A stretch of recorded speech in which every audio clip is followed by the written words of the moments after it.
If you've done a lot of networking, then you've certainly done a lot of VLAN segmentation. These virtual LANs give you a way to separate out your IP subnets into logically separate areas. Even though it's all running on a single switch, none of those devices on the different VLANs can communicate to each other unless there's a router involved.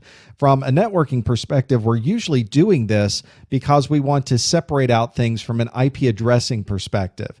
From a security manager's or a security administrator's perspective, we're often doing this so that we can separate out different parts of the organization.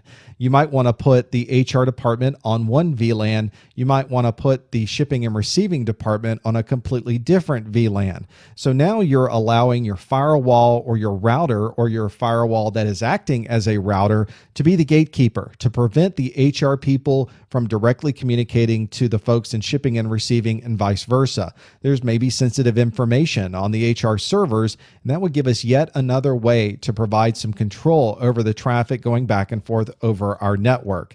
We're usually grouping people together in these VLANs by function. It doesn't have to be that way, but that's usually how it turns out. The finance department, the executive team, the HR department, etc. You don't want to have people, though, separated too far away from the resources they need to use. If there is a central email server, you want to have centralized access for that because everybody's going to be communicating to that email server. You don't want to put the email server on the HR department's VLAN and then force everybody else to come into that VLAN to have access to that particular resource. These VLAN communications and automatically putting people into different VLANs is very often integrated with our network access control. You recall the last video we did, we talked about getting access to the network using 802.1x. Once you get your credentials and you're authenticated onto the network, your network access control system can be set to automatically put you in the correct VLAN. Doesn't matter what switch port you happen to be plugging into. That's pretty flexible, and from a security perspective, really provides us with a way to make sure that we're keeping people segmented onto the VLANs that are very specific to their job function.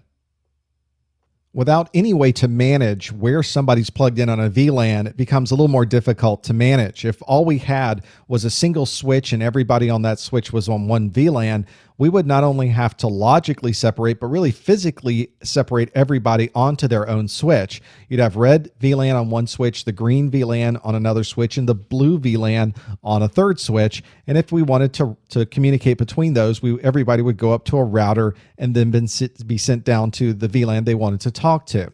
With VLAN management, we can mix and match. We can have different VLANs on different switches. We can assign either automatically or manually individual ports to be members of certain VLANs. We have a port for the green VLAN here, on another completely different switch, a port for the green VLAN here. And because we're building these communication links between the two switches called trunks, we're able to send green VLAN information between all of those devices and blue VLAN information between all of those devices without having to route anything. If the green VLAN did want to talk to the blue, they would need to route between those to get back. So there are some network requirements to think about how you would deploy this, but from a security perspective, it gives you a lot of flexibility on where you put people logically in the environment and still protect those very critical resources from other departments.